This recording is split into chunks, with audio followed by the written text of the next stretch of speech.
हम लोग कल हम लोगों ने पढ़ा था मौर्य काल के बाद के बारे में, है ना। तो बहुत सारी चीज़ हम लोगों ने पढ़ा था। मौर्योत्तर काल में किस प्रकार से इतिहास बदलता है, किस प्रकार से इतिहास की धारा में बदलाव आता है, खासकर political phenomena, social, economical, religious, cultural सभी क्षेत्र में परिवर्तन आते हैं। तो हमने बताया था चार्ट में कि मौर्यों के बाद किस प्रकार से मौर्योत्तर काल में भारत में अलग अलग राज्य, अलग अलग साम्राज्य का निर्माण होता है। यहाँ पर दो चीजें हैं, तुम लोग भी बता सकते हो।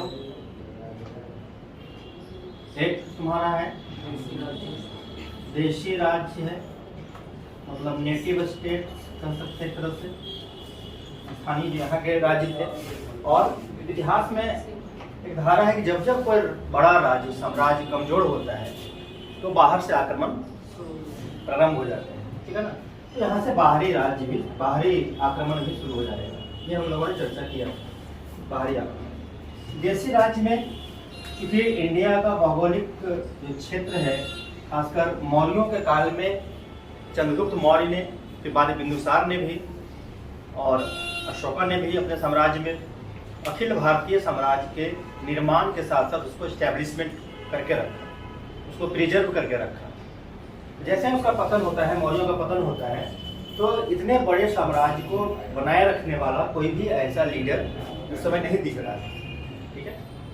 इसीलिए साम्राज्य अलग अलग क्षेत्र में हमें देखने को मिलता है। उत्तरी भारत में, मतलब उत्तरी भारत में अलग और दक्षिणी भारत में इसके अलग प्रकार से अलग अलग स्वरूप दिखते हैं। जैसे उत्तरी भारत में हम लोग पढ़े थे शुंग वंश, कण्व वंश, ठीक है। और इसी कण्व वंश का अंतिम शासक था सुशर्मा कण्व, जिसकी हत्या करके दक्षिण में प्रतिष्ठान में सातवाहन वंश की नींव डाली गई। सातवाहन हमने बताया था। दूसरा है वाकाटक,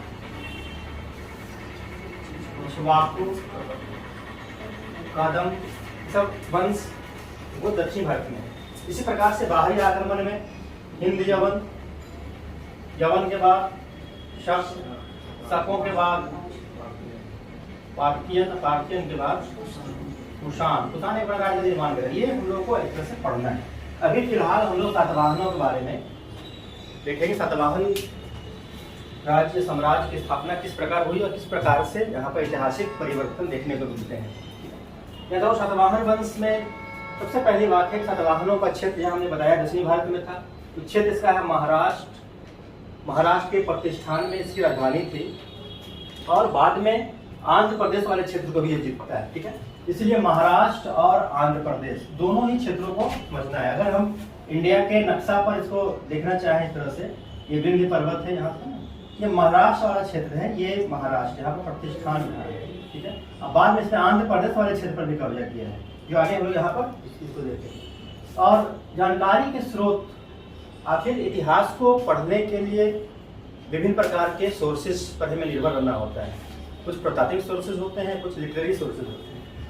और अलग अलग ऐतिहासिक काल में इतिहास को समझने के लिए जो स्रोत हमारा है वो डिफरेंट होता है। यहाँ पर पुराणों से काफ़ी जानकारी मिलती है। जिस पुराण की रचना हम लोगों ने पढ़ा है पहले, ठीक है, कि हम लोग वेद पहले पढ़ चुके हैं, बाद में पुराण की रचना होती है, ठीक है। उस पुराण में इसके बारे में जानकारी मिलती है। वेद और पुराण का ऐसे अंतिम संकलन गुप्त काल में होता है। जब संकलन उसका हुआ है तो वहाँ पर दक्षिण भारत के राज्य का भी उसमें समावेश किया गया है।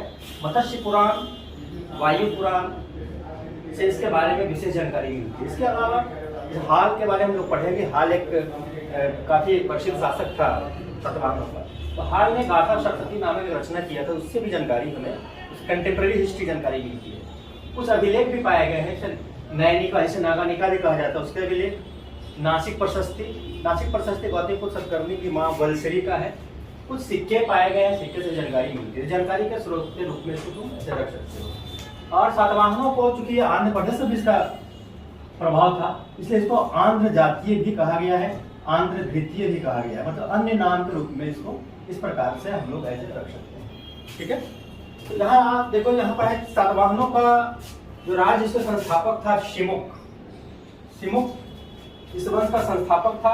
हमने यहाँ बताया था कि कण्व के अंतिम कण्व शासक सुशर्मा कण्व की हत्या करके सातवाहन वंश की नींव डाली गई थी। यहाँ पे क्वेश्चन आएगा, इसको याद रखना है, ठीक है। और शिमुख के बारे में बहुत ज्यादा जानकारी नहीं मिलती है, बहुत इंपॉर्टेंट रोल नहीं था इतिहास में। और इस वंश में बहुत से शासक हुए हैं, लेकिन पहला शासक सातकर्णी प्रथम पहला योग्य शासक था। और इसके बारे में जानकारी नैनिका अभिलेख से मिलती है। पुराणों में बताया गया है कि सातकर्णी कृष्ण का पुत्र था। इसका मतलब है कि कृष्ण हो सकता है शिमुख और सातकर्णी के बीच में कुछ सामान्य शासक कभी रहा होगा, ठीक है। ऐसे संभावनाएं है, हालांकि लिस्ट में उसके नाम नहीं आते हैं, लेकिन कृष्ण का पुत्र ऐसा कहा जाता है। और सातकर्णी प्रथम योग्य शासक था या काफी कुछ इसने इतिहास में राज्य के निर्माण में काफी योगदान इसने दिया था। इस बात से भी पता चलता है इसने 2 अश्वमेध यज्ञ किए, ठीक है। 2 अश्वमेध यज्ञ और 1 राजसूय यज्ञ। राजसूय यज्ञ होता है जो राज्य की स्थापना होती है, प्रतिष्ठापन होता है, राजसूय यज्ञ किया जाता है। और क्षेत्र विस्तार के लिए अश्वमेध यज्ञ किया जाता है, ठीक है। और इसने राजधानी बनाया था प्रतिष्ठान को। प्रतिष्ठान यहाँ हमने फिगर में है, यहाँ प्रतिष्ठान पैठान भी बोलते हैं उसको। प्रतिष्ठान को पैठान भी बोला जाता है, कहीं कहीं इसे कंफ्यूजन नहीं होना चाहिए, ठीक है। इसके अलावा इसने कुछ सिक्के भी चलाया था इसने, और गोल मुद्राएं चलाया था, ठीक है। राउंड शेप कॉइन्स इसने इशू किया था और मानव शैली के आधार पर थी। इसके अलावा अपने पत्नी के नाम पर कुछ चांदी की मुद्राएं भी उसने चलाया था। 2-3 चीज इसमें इंपॉर्टेंट है, ठीक है। राजधानी बनाना, प्रतिष्ठान राजधानी बनाया, गोल मुद्राएं चलाना, ठीक है, और रजत मुद्राएं चलाया है जो पत्नी के नाम पे। 3 चीज यहाँ पर ध्यान रखो। बाकी नैनिका अभिलेख है, ठीक है। ये सब पॉइंट्स परीक्षा के लिए काफी इंपॉर्टेंट है। उसके बाद इस पीरियड में बहुत सारे शासक हुए जो लेकिन काफी इंपॉर्टेंट नहीं रहे, उन्होंने बहुत सारा योगदान नहीं किया। खासकर कंटेम्प्रेरी हिस्ट्री है, इस समय शक भी यहाँ पर आ जाते हैं भारत में, ठीक है। उनका शासन था, तो इसी स्थिति में सातवाहनों ने यहाँ बहुत कुछ ज्यादा रोल नहीं निभाया। 17वां शासक था हाल के बारे में कहा जाता है जिस प्रकार साम्राज्य के निर्माण में महत्वपूर्ण योगदान सातकर्णी प्रथम का था, ठीक है, उसी प्रकार साहित्य, ठीक है, साहित्य और रचनाओं के क्षेत्र में हाल का था। हाल 17वां शासक था। उसने गाथा सप्तशती नामक रचना किया था। गाथा सप्तशती जानते हो, दुर्गा सप्तशती का भी नाम भी जानते हो, ठीक है ना। उसकी गाथा के बारे में उसने लिखा है। गाथा सप्तशती के लेखक कौन है? हाल। और इसने कुछ विद्वानों का संरक्षण भी दिया है। मतलब हाल अपनी प्रकृति से एक विद्वान राजा था, ठीक है ना, विद्वान राजा था जिसकी रुचि साम्राज्य विस्तार से ज्यादा लेखन, पठन पाठन, ठीक है ना, और रचनाओं में विद्वानों को संरक्षण देने में था। और इन्हीं के दरबार में गुणाढ्य नामक विद्वान रहते थे जिन्होंने बृहत कथा की रचना किया। दिख रहा है ना, बृहत कथा की रचना किया था। शर्ववर्मन नामक एक विद्वान रहते थे जिन्होंने कातंत्र की रचना किया था। ये तुमको याद रखना है, गुणाढ्य, शर्ववर्मन दोनों की रचनाओं को भी याद रखना है। इसके अलावा फिर बीच में बहुत सारे शासक हुए जिनके बारे में बहुत जानकारी नहीं है, इतिहास में लिस्ट में नहीं है। तो इसके बाद एक इम्पोर्टेंट शासक है और सबसे महानतम शासक कहा जाता है सातवाहन वंश का, वो है गौतमी पुत्र सातकर्णी। 23वां शासक था। 78 AD से 102 पीरियड मिलना शुरू हो जाता है। यह महानतम सातवाहन शासक था और इसने अपने आप को एकमात्र ब्राह्मण कहा है। मतलब सातवाहन वंश क्या है? ब्राह्मण धर्म को मानने वाला है, ब्राह्मण वंश, ठीक है। और उसने अपने आप को एकमात्र ब्राह्मण कहा है और इसीलिए कहता है कि क्षत्रियों का दर्प दमन किया, क्षत्रियों को हराया। और इसके साथ साथ इसने यह भी कहा है कि मैं एकमात्र ब्राह्मण हूँ और हमने चतुर्वर्ण व्यवस्था का संरक्षण किया, चतुर्वर्ण व्यवस्था को बनाकर रखा। ये चतुर्वर्ण व्यवस्था तुम लोग इसको नोट कर लोगे। ये कहता है चतुर्वर्ण व्यवस्था को क्या व्यवस्थित किया।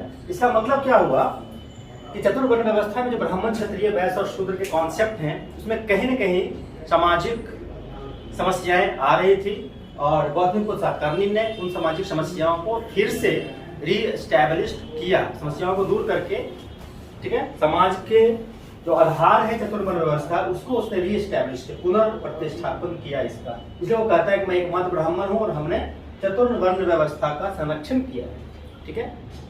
तो समझ रहा है बात? क्योंकि समाज को चलाने के लिए यहाँ पर बहुत सारा सिस्टम है, पहले से बना हुआ है, उसमें से एक ये भी है, ठीक है। और इसका एक लेख है नासिक प्रशस्ति, उसकी माँ बलश्री के नाम पर ये नासिक प्रशस्ति, नासिक में, ठीक है। और नासिक अभिलेख से गौतम बुद्ध सत्कर्णी के बारे में बहुत सारी जानकारियाँ मिलती है। और वेंकटक भी बोला जाता है, वेंकटक स्वामी की उपाधि लिया है उसने, इसमें गौतम बुद्ध सत्कर्णी में, और उसने वेंकटक नामक नगर की भी स्थापना किया था। ये सब इंपॉर्टेंट पॉइंट है गौतम बुद्ध सत्कर्णी के बारे में, ठीक है। और गौतम बुद्ध सत्कर्णी के समय, जैसा कि बार बार बात कर रहे हैं, कंटेम्प्रेरी हिस्ट्री को समझना है, इसी समय यहाँ पर शक भी आया हुआ था। शकों के बहुत सारे ब्रांचेस थे, इसमें से एक था तुम्हारा देखो नहपान, नहपान को इसने हराया है, ठीक, नहपान को हराया है। उसके बहुत सारे सिक्के पाए गए हैं, जोगलथम्बी अभिलेख है ना, मुद्रा भंडार है, वहाँ 8000 से ज्यादा मुद्राएं पाई गई हैं, किसकी? नहपान की, ठीक है ना। और उस पर फिर गौतम बुद्ध सत्कर्णी का कंट्रोल दिखता है उस एरिया पर जहाँ पर नहपान का क्षेत्र था। शकों को इसने हराया, और एक काम इसने किया कि अपने बेटे की शादी, जो वशिष्ठ पुत्र पुलमावी है यहाँ देखो, इसकी शादी उसने रुद्रदमन की बेटी से किया था, ताकि शकों का आक्रमण नहीं हो, शकों का डिस्टर्बेंस यहाँ पर नहीं हो सातवाहन प्रदेश में।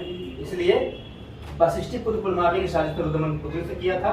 और बाद में जैसा कि हम लोगों ने शक वाले चैप्टर में पढ़ा है कि रुद्रदामन ने 2 बार वशिष्ठ पुत्र पुलमावी को युद्ध में पराजित किया था, परंतु उसने उसको विनष्ट नहीं किया, साम्राज्य को, है ना, नाश नहीं किया, उसका समूल नष्ट नहीं किया, क्योंकि वो उसका दामाद था। हाँ, देख रहे हो इसमें, ठीक है। यहाँ पर देखो गौतम बुद्ध सत्कर्णी शकों को हराया है, कौन था वहाँ पर? नहपान। लेकिन वशिष्ठ पुत्र पुलमावी शकों से हारा है, कौन था वहाँ? रुद्रदमन, जिसका जूनागढ़ अभिलेख है, जूनागढ़ अभिलेख काफी इंपॉर्टेंट है, ठीक है। तो अगला ये वशिष्ठ पुत्र पुलमावी यहाँ भी पीरियड से दिया हुआ है, इसको पुराना पुलोमा कहा गया है। इसने दक्षिणापथेश्वर की उपाधि लिया है, दक्षिणापथेश्वर, इसको क्योंकि दक्षिणी भारत में था ये, तो दक्षिण पथ का स्वामी कहा जाता है, ठीक है।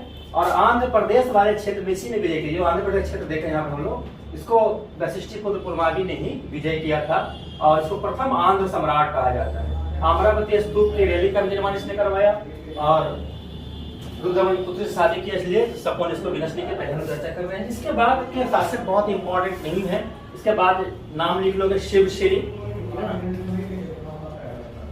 एक है शिवश्री, एक है वशिष्ठी पुत्र पुलमावी, वशिष्ठी पुत्र, और इसके बाद सबसे इंपॉर्टेंट आता है लास्ट में यज्ञश्री सातकर्णी, यज्ञश्री सातकर्णी, ये सबसे इंपॉर्टेंट है, अंतिम शासक है यज्ञश्री सातकर्णी, ठीक है। और यज्ञश्री सातकर्णी के बारे में कहा जाता है कि इसको जल यात्रा का काफी शौक था, ठीक है ना, जल यात्रा का प्रेमी था, इसीलिए उसके सिक्के पर जहाज के चित्र अंकित मिलते हैं। ये क्वेश्चन आता है परीक्षा में बार बार, ठीक है, किसके सिक्कों पर जहाज के चित्र अंकित मिलते हैं? पानी वाला जहाज, ठीक है। तो यज्ञश्री सातकर्णी ये अंतिम महत्वपूर्ण शासक था सातवाहनों का,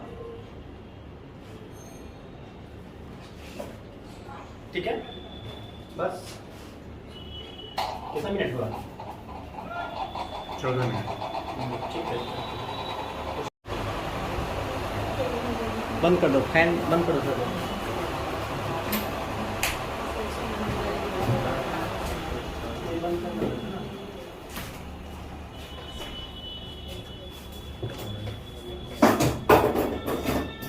सब नोट हो गया? नोट कर लिया? तो सातवाहन काल से संबंधित कुछ परीक्षोपयोगी तथ्य हैं, काफी इंपॉर्टेंट है ये, और ये 7-8 पॉइंट से क्वेश्चंस ज्यादा कदा आते ही रहते हैं, और खासकर जब सातवाहन वंश से क्वेश्चन आएगा तो इसको जरूर टच किया जाता है, ठीक है ना। तो पॉइंट वाइज हम उसको देख लेते हैं। पहला है सातवाहन युग में दक्कन के भौतिक संस्कृति के स्थानीय उपादान, मतलब जो लोकल फीचर्स है, स्थानीय विशेषताएं हैं, इसके साथ साथ उत्तर भारत की विशेषताएं, दोनों का सम्मिश्रण यहाँ दिखता है। जैसा कि अभी हमने बात किया था कि ये सातवाहन वाला जो क्षेत्र है कहाँ है? ये दक्कन वाले क्षेत्र में यहाँ पर है, लेकिन इसके पहले मौर्य काल में हम लोग जो पढ़ रहे हैं, ये मगध इसका राजधानी रहा है, ठीक है। तो चूंकि शासन मगध से कंट्रोल हो रही थी पूरे भारत की, तो यहाँ पर क्या होगा, ये विशेषताएं यहाँ कुछ न कुछ तो दिखेगी, इसे प्रभावित तो करेगी ही करेगी। और चूंकि ज्योग्राफिकली यह प्रदेश दक्कन प्रदेश में पड़ रहा है, यहाँ की विशेषताएं भी होगी। मतलब अगर सातवाहन काल की चाहे तो वो समाज हो, प्रशासन हो, राजनीति हो, ठीक है ना, उस पर निश्चित रूप से स्थानीय विशेषताओं के साथ साथ उत्तरी भारत का उस प्रभाव निश्चित रूप से रहा होगा। ये ऐसे संदर्भ में इसको देखना है। दूसरा, यहाँ पर एक क्वेश्चन और आता है, अधिकतम उन्होंने सिक्के चलाए थे वो शीशे के सिक्के चलते थे। शीशे के सिक्के चलाए थे, मतलब सोना का सिक्का कुषाणों की तरह से सोने के सिक्के चलाए। मतलब जिस प्रकार से कुषाण शासकों ने सोने के सिक्के चलाए थे बड़े पैमाने पर, उस प्रकार से सातवाहनों ने सोने के सिक्के नहीं चलाए। इसका मतलब सोना इनके लिए तो बहुत ज्यादा महत्वपूर्ण धातु रहा होगा, उसको प्रिजर्व करके रखे होंगे, बचा कर रखे होंगे, सिक्कों के रूप में उसका इस्तेमाल नहीं कर रहे थे। इसके अलावा यहाँ पर 14 रांगा बोलते हैं, कहेंगे रांगा भी आता है ना, तांबा का, कांसा का भी सिक्का इन्होंने चलाया है। सबसे इंपॉर्टेंट शीशे के सिक्के, अदर में 14 तांबा, कांसा। इसके अलावा एक और सिक्का उसमें चलाया जाता था जो चांदी और तांबा का मिश्रित सिक्का होता था, जो कारशापन कहा जाता था। कारशापन, जो मौर्य काल में हम लोग पढ़े हैं ना, कारशापन। तो ये चांदी और तांबा का मिला हुआ था, ठीक है ना, यहाँ पर। इसके अलावा रोमन सिक्के यहाँ बड़े पैमाने पर मिले हैं। मतलब रोमन सिक्कों का यहाँ मिलना, सातवाहनों के सिक्कों का बड़े पैमाने पर मिलना, इससे यह बताता है, पता चलता है कि इस समय व्यापार वाणिज्य काफी बड़ा होता है। बड़े पैमाने पर व्यापार वाणिज्य होता है। कहीं भी किसी भी साम्राज्य में जब सिक्के बड़े पैमाने पर प्राप्त होते हैं, इससे यह मतलब निकाला जा सकता है वहाँ व्यापार वाणिज्य काफी बड़े पैमाने पर हो रहा होगा। खासकर अगर विदेशी राज्य के सिक्के मिल रहे हैं, इसका मतलब विदेशी व्यापार भी हो रहा था और बड़े पैमाने पर हो रहा था। हम लोग दक्षिण भारत के इतिहास जो पढ़ते हैं, वहाँ पर हम लोग जानते हैं अरिकमेडु में भी मिला है। तो संगम काल पढ़ते हैं तो वहाँ पर रोमन सिक्के बड़े पैमाने पर मिले हैं, सातवाहनों के काल में भी मिले हैं। आज भी इंडिया में बड़े पैमाने पर अगर अमेरिकी डॉलर मिलता है, यूरो मिलता है, इसका मतलब बड़े पैमाने में मिलता है, हम लोग रखते हैं अगर, है ना, जमा करके एफडीआई के रूप में, या फिर आरबीआई रखती है उसको। इसका मतलब क्या हुआ कि हमारा बड़े पैमाने पर व्यापार उन देशों से होता है, या हमें आवश्यकता है उन सिक्कों की, तभी तो हम सिक्के संग्रह कर रहे हैं, ठीक है ना। यहाँ भी वही चीज समझना है। एक और इम्पोर्टेंट यहाँ पर क्वेश्चन आता है कि सबसे पहले भूमि दान का जो प्रमाण मिलता है वो सातवाहनों के द्वारा ही ये भूमि दान किया गया है, इसकी जानकारी मिलती है। तो ये भूमि दान ब्राह्मणों को दिया गया था, जागीर प्रदान किया गया था। ये प्रथम शासक सातवाहन ही थे। और यह जागीर कैसी होती थी? टैक्स फ्री, कर मुक्त, ठीक है, जमीन दी जाती थी। और इसी कर मुक्त जमीन दिए जाने से सामंतवादी व्यवस्था की शुरुआत होती है। मतलब सामंतवाद की शुरुआत होती है, फ्यूडल सिस्टम की शुरुआत होती है, फ्यूडल सिस्टम, ठीक है। मतलब सामंती व्यवस्था में क्या होता है? सामाजिक और आर्थिक संबंध दोनों क्या होते हैं? भूमि से जुड़े हुए होते हैं, ठीक है ना। भूमि दान की प्रक्रिया का मतलब यहाँ राजा है, देखो ये राजा है, राजा ने क्या सामंतों को जमीन दान में दे दिया है। और नीचे किसान है, यहाँ पर क्या है? किसान, यहाँ पर सामंत, यहाँ पर राजा। ऐसे बाद में तुम पढ़ते हो जैसे अस्थाई बंदोबस्त, जमींदारी बंदोबस्त, वहां तो यही चीज है।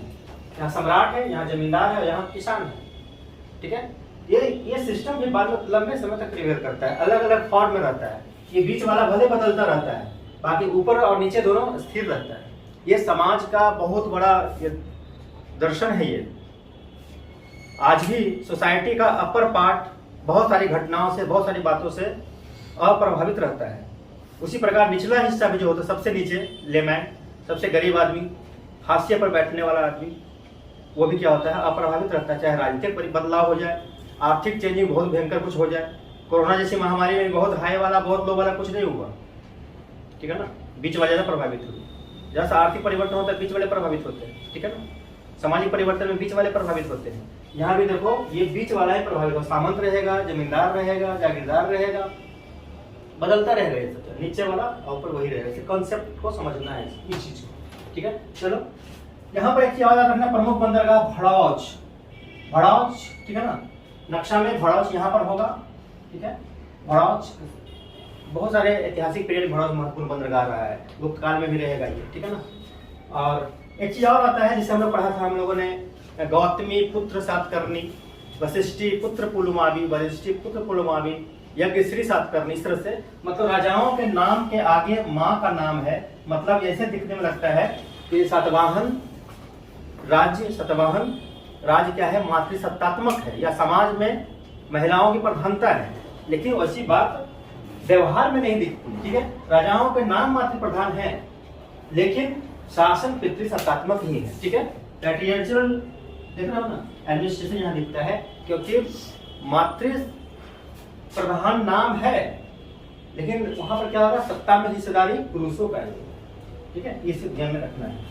इसके अलावा यहाँ पर कला और साहित्य का काफी विकास होता है। साहित्य के बारे में हम लोगों ने कुछ नाम भी पढ़ा था, यूनिवर्सिटी में हाल के बारे में पढ़ा था, सर्ववर्मन के बारे में पढ़ा था, गुन्हार जी के बारे में, है ना।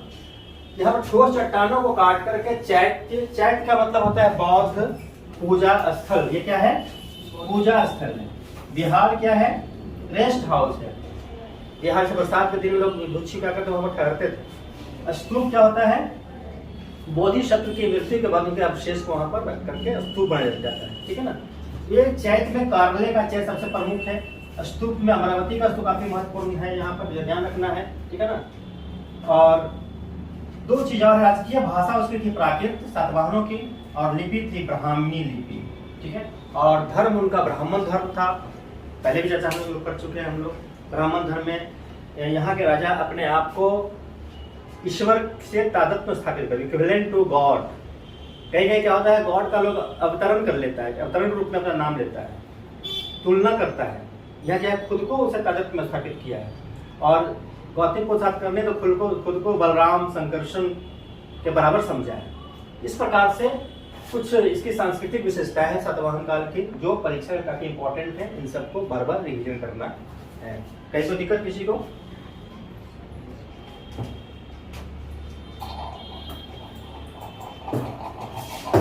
हो गया, बंद कर दो।